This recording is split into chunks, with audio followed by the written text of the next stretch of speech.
എല്ലാ കൂട്ടുകാർക്കും നല്ലൊരു രാത്രി ആശംസിച്ചുകൊണ്ട് നമുക്ക് നേരെ കിരണിന്റെയും കല്യാണിയുടെയും നാളത്തെ നല്ലൊരു പ്രൊമോ വിശേഷം കേട്ടാലോ. ആദ്യമായി കാണുന്നവരാണെങ്കിൽ ചാനൽ ഇഷ്ടപ്പെട്ട ഒന്ന് സബ്സ്ക്രൈബ് ചെയ്യാൻ മറക്കരുതേ. വീഡിയോ ഇഷ്ടപ്പെടുവാണെങ്കിൽ ലൈക്ക് ചെയ്യാനും മറക്കരുത് കേട്ടോ. നമ്മുടെ മുന്നോട്ടുള്ള യാത്രയിൽ നിങ്ങളുടെ സപ്പോർട്ട് ലൈക്ക് വേണം നമുക്ക് ഏറ്റവും കൂടുതൽ പ്രചോദനമായി മാറിക്കൊണ്ടിരിക്കണേ. അപ്പൊ നമുക്ക് നേരെ നമ്മുടെ വിശേഷത്തിലേക്ക് പോയാലോ. അങ്ങനെ ഇന്നത്തെ വിശേഷത്തെ നമ്മൾ കണ്ടു. കോടതിയിൽ നിന്ന് പുറത്തേക്ക് പോകുന്ന കിരണിന്റെയും കല്യാണിന്റെ അടുത്തേക്ക് വെല്ലുവിളികളുമായിട്ട് പ്രകാശനും വിക്രം കൂടെ അങ്ങോട്ട് ചെല്ലുവാണ്. അങ്ങനെ ചെന്ന് കിരണിനെ വെല്ലുവിളിച്ചോണ്ടിരിക്കണം പ്രകാശൻ. നീ എന്താന്നാടാ വിചാരിച്ചോണ്ടിരിക്കണേ? ഞാനും ലക്ഷ്മിയായിട്ടുള്ള കല്യാണം നടക്കില്ലെന്നോ? ഞാനും മഹാലക്ഷ്മിയായിട്ടുള്ള കല്യാണം നടക്കൂടാ. വേണമെങ്കിൽ വന്ന് ഒരു നേരത്തെ ആഹാരം തിന്നിട്ട് വാലും ചുരുട്ടി പൊയ്ക്കോണമെന്ന് പറയാം. ഇത് കേട്ടപ്പോ കല്യാണി പറഞ്ഞു, ഉറപ്പായിട്ട് വരും, കല്യാണം കൂടുകയും ചെയ്യുമെന്ന് പറയാം. എന്റെ മഹാലക്ഷ്മിയുടെ കല്യാണം കഴിഞ്ഞു കഴിഞ്ഞിട്ടുണ്ടെങ്കിൽ ആദ്യത്തെ കാര്യം എന്താണെന്നറിയോ? നിന്റെ ഇവളുടെ കമ്പനി ഉണ്ടല്ലോ, അത് ഞാൻ അടച്ചു പൂട്ടിക്കൂടാ. നിങ്ങളുടെ കമ്പനിക്ക് മുകളിൽ ഞങ്ങളുടെ കമ്പനി ഉയർന്നു വരും. എന്റെയും കാർത്തിമോളുടെ ഒക്കെ.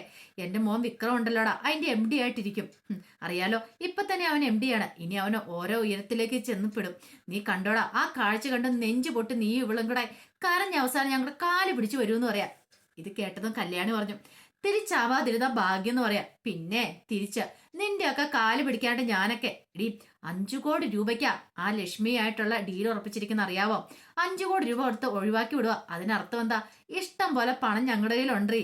പിന്നെയാണോ കാർത്തിമോളുടെ അമ്മയൊക്കെ ആരൊക്കെയാ നിന്നെയൊക്കെ വിലക്ക് വാങ്ങാനുള്ള പൈസ അവരുടെ കയ്യിലുണ്ട്. ഇതൊക്കെ നീയൊക്കെ മനസ്സിലാക്കാൻ പോകുന്നുള്ളൂ. കോടികളുടെ ആസ്തിയാടി, കോടികളുടെ ആസ്തി. എവിടെയൊക്കെ ബിസിനസ് ഉള്ളതെന്ന് അവർക്ക് പോലും അറിയത്തില്ല. അതിന്റെയൊക്കെ ഇനി ഓർഡർ ആകാൻ പോകുന്ന ആരാന്നറിയാവോ? ഈ പ്രകാശനും കൂടി ചേർന്നാണ്. നിന്റെയൊക്കെ മുന്നിൽ കൂടെ ഞാൻ മഹാലക്ഷ്മിയുടെ കൈയും പിടിച്ചൊരു വിലസങ്ങോട് വിലസോന്ന് പറയാം. ഇത് കേട്ടതും കല്യാണി പറഞ്ഞു, ആയിക്കോട്ടെ, ആ കണ്ടാ മതി എന്ന് പറയണം. അല്ലടാ, എന്തോ ഒരു ബെറ്റൊക്കെ വെച്ചിട്ടുണ്ടായിരുന്നല്ലോ, ഞാനും മഹാലക്ഷ്മിയായിട്ടുള്ള കല്യാണം കഴിഞ്ഞിട്ടുണ്ടെങ്കിൽ നീ മീശ എടുക്കുന്നോ താടി എടുക്കുന്നോ എന്തൊക്കെയോ പറഞ്ഞിട്ടുണ്ടായിരുന്നല്ലോ. ശരിയാ, പെറ്റു വെച്ചിട്ടുണ്ടായിരുന്നു. ഇപ്പോഴും അത് തന്നെയാ പറയണേ. പക്ഷെ നിങ്ങളൊരു കാര്യം പറഞ്ഞിട്ടുണ്ടായിരുന്നു, നിങ്ങളുടെ പകുതി മീശ എടുക്കുന്നു. അതേടാ, ഞാൻ പകുതി മീശ എടുക്കും. നീ ഒരു കാര്യം ചെയ്യ, താടി എടുക്കാൻ തയ്യാറായിട്ടിരുന്നു. അധികം വൈകാതെ നല്ലൊരു ശുഭമുഹൂർത്തത്തില് ഞാൻ അവളുടെ കഴുത്തിൽ താലിയാർത്തും. പിന്നീട് എന്റെ മോനി വിക്രം ഉണ്ടല്ലോ, വിക്രത്തിന് നല്ല ഉയർന്ന ഒരു വീട്ടിൽ നിന്ന് ഒരു ബന്ധം കിട്ടൂടാ. അത് നീയൊക്കെ കാണും. നിന്റെ ആ പെങ്ങളുണ്ടല്ലോ, ആ സോണി, അവളും അവളുടെ ഭർത്താവും ഒക്കെ ആ കാഴ്ച കാണണമെന്ന് പറയാണ്.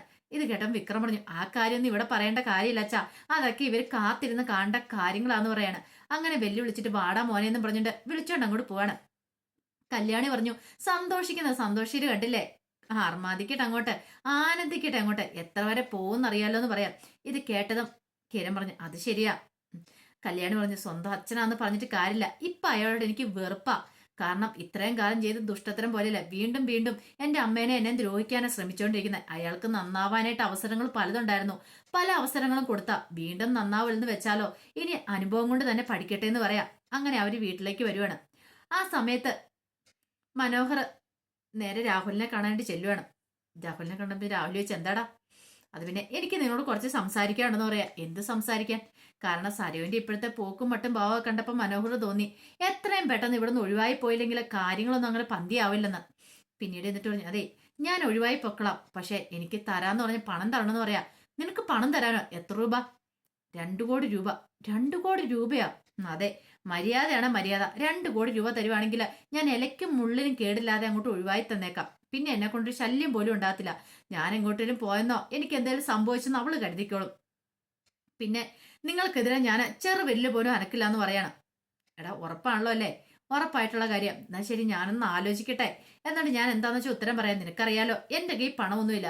അതേ, രൂപയോടെ എങ്ങാനും ഇനി ചോദിക്കണം. ഞാൻ അവളോട് ചോദിച്ചു നോക്കിയിട്ട് അങ്ങനെ പണം കിട്ടുവാണെങ്കിൽ നീ ഒഴിവായി പൊക്കണമെന്ന് പറയാം. ഒഴിവായി പോകാന്ന് പറഞ്ഞല്ലോ അമ്മായിച്ച. ദേ, ഈ മനോഹർ പറഞ്ഞ മനോഹറിന് ഒരു വാക്കുള്ളെന്ന് പറയാം. അത് ശരി, എനിക്ക് നിന്നെ അത്രയ്ക്ക് അങ്ങോട്ട് വിശ്വാസം പോരെന്ന് പറയണം. ചതിക്കില്ല എന്ന് പറഞ്ഞാൽ ഞാൻ ചതിക്കില്ല. പിന്നെ നിങ്ങളെക്കുറിച്ചുള്ള വിവരങ്ങളും പറയാൻ പോകുന്നില്ല എന്നൊക്കെ പറയാണ്. പക്ഷെ രാഹുലിന് അറിയത്തില്ലല്ലോ ഓൾറെഡി ആ സത്യങ്ങളൊക്കെ സരിയു അറിഞ്ഞെന്നുള്ള കാര്യം. രാഹുലിന്റെ വിചാരം എന്താ? ഇപ്പോഴും സരിയു കാര്യങ്ങളൊന്നും അറിഞ്ഞിട്ടില്ലെന്ന് വിചാരിച്ചോണ്ടായിരിക്കണേ. പിന്നീട് രാഹുൽ രൂപേനെ വിളിക്കുകയാണ്. രൂപേനെ വിളിച്ചിട്ട് പറഞ്ഞു, എനിക്കൊന്ന് അത്യാവശ്യമായിട്ട് കാണണമെന്ന് പറയാം. എന്താട്ടാ, എന്താ കാര്യം? അതൊക്കെ നേരിട്ട് കണ്ടിട്ട് പറയാം, ഫോണിൽ കൂടെ പറയാൻ പറ്റുന്ന കാര്യമല്ലെന്ന് പറയണം. പിന്നീട് നേരെ ശാരിയുടെ അടുത്തേക്ക് ചെല്ലുവാണ്. ശാരിയോട് എന്നിട്ട് പറഞ്ഞു, ഇതുപോലെ കാര്യമുണ്ട്, രൂപയുടെ പൈസ കടം ചോദിക്കണമെന്ന് പറയാം. രൂപ തരുവോ? തരാതിരിക്കാൻ വഴിയില്ല. ഇങ്ങനത്തെ ഒരു കാര്യത്തിനാന്ന് പറഞ്ഞാൽ അവള് ചിലപ്പോൾ തന്ന് സഹായിക്കുമായിരിക്കും. എങ്ങനെയെങ്കിലും ദേ ഒഴിവാക്കിയേ പറ്റുള്ളൂ അവനെ. അവനെ ഒഴിവാക്കിയില്ലെങ്കിൽ നമ്മുടെ മോളുടെ ജീവിതം തകർന്നു പോകുന്നു പറയാം. അത് ശരിയാ. എങ്ങനെയെങ്കിലും ഒഴിവാക്കുക, ഏത് വിധനെയെങ്കിലും അവനൊന്ന് ജീവിതത്തിൽ നിന്ന് പോയാൽ മതി, അവളുടെ പകുതി സ്വസ്ഥത സമാധാനം നമുക്കായെന്ന് പറയാണ്. അങ്ങനെ രാഹുൽ രൂപേനെ കാണാൻ ചെല്ലുവാണ്. അവർ റെസ്റ്റോറൻറ്റ് വെച്ച് കാണുവാണ്.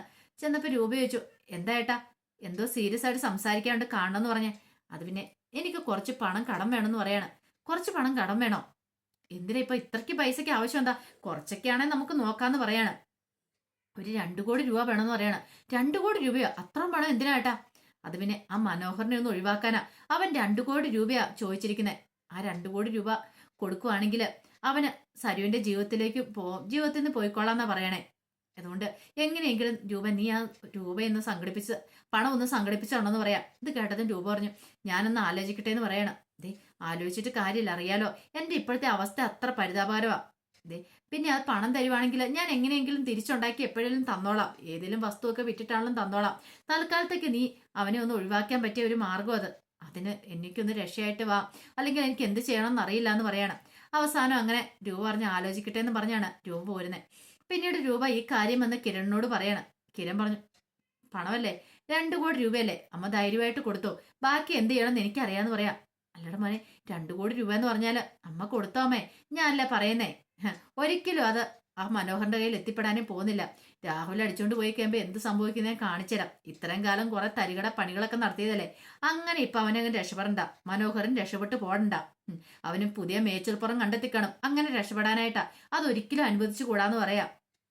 അതുകൊണ്ട് ആ പണം അമ്മ കൊടുത്തേരെ. ആ പണം തട്ടിയെടുക്കുന്ന കാര്യം ഞാൻ ഏറ്റു. അമ്മയ്ക്ക് തന്നെ ആ പണം തിരികെ കിട്ടും. അതുകൊണ്ട് അമ്മയ്ക്ക് അതിനെക്കുറിച്ച് ഓർത്ത് ഒരു പശ്ചാത്താപം വേണ്ടെന്ന് പറയണം. അങ്ങനെ രൂപയ്ക്ക് ആ കാര്യത്തിൽ ഒരു സമാധാനമായി. പിന്നീട് കിരണും കല്യാണിയും കൂടെ ദേവിയോട് സംസാരിച്ചുകൊണ്ടിരിക്കുകയാണ്. ആ സമയത്ത് ദേവി പറഞ്ഞു, ദേ, അമ്മയ്ക്ക് സന്തോഷകര കാര്യമല്ലേ നടന്നുകൊണ്ടിരിക്കുന്നേ.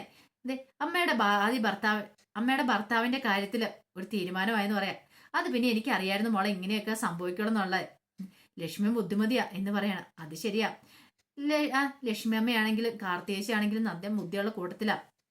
നമ്മളെ അടുത്ത് കളിക്കുന്ന പോലെ അവരുടെ അടുത്ത് കളിച്ചിട്ടുണ്ടെങ്കിൽ അവര് കളി പഠിപ്പിക്കുമെന്ന് ഈ പറയുന്ന പ്രകാശൻ അറിയാൻ പോകുന്നുള്ളെന്ന് പറയാം. അല്ല മോളെ, നിനക്ക് വിഷമമുണ്ടോന്ന് ചോദിക്കുക. എന്തിന്? എനിക്ക് അയാളോട് ഒരു വിഷമവും ഇല്ലമ്മേ, ഒരു സിമ്പതിയോ എനിക്ക് അയാളോട് തോന്നില്ല. ഇപ്പൊ സത്യം പറഞ്ഞ എനിക്ക് വെറുപ്പാ. അതേ വെറുപ്പ് തന്നെയാ മോളെ എനിക്കുള്ളത്. എത്രയോ കാലങ്ങളായിട്ട് നമ്മൾ അനുഭവിച്ചു വന്ന ദുരിതമാ. എങ്ങനെയെങ്കിലും ആ മഹാമാരി ഒന്ന് ഒഴിഞ്ഞു പോയല്ലോ, അങ്ങനെ ഓർത്ത് സമാധാനിച്ചുകൊണ്ടിരിക്കുക. ലക്ഷ്മിനെ കെട്ടാന്നോർത്ത് ഓരോ ദിവസം മനക്കോട്ട് കെട്ടിക്കൊണ്ടിരിക്കുന്നല്ലേ, അവസാനം അയാൾ ആ സത്യങ്ങളൊക്കെ അറിയാൻ പോകുന്നുള്ളൂ എന്നൊക്കെ പറയാം.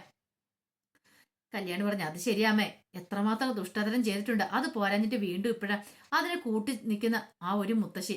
അവരെന്തൊരു സ്വഭാവമാണെന്ന് എനിക്ക് മനസ്സിലാകത്തെ. ഇനിയെങ്കിലും അവര് പഠിക്കേണ്ടതാ. ഇത്രയും കാലമായിട്ട് അവര് പഠിച്ചിട്ടില്ലെന്ന് പറയാം. അവരങ്ങനെ പെട്ടെന്നൊന്നും പഠിക്കുന്ന കൂട്ടത്തിലല്ല മോളെ. അങ്ങനെയാണെങ്കിൽ അവരഷ്ടയ്ക്ക് വകയില്ലാതെ കിടന്ന സമയത്ത് അവരാ കാര്യങ്ങളൊക്കെ പഠിക്കേണ്ടായിരുന്നു. പക്ഷെ ഇനി അങ്ങനെയൊന്നും ഒരിക്കലും ഉണ്ടാകാൻ പോകുന്നില്ല.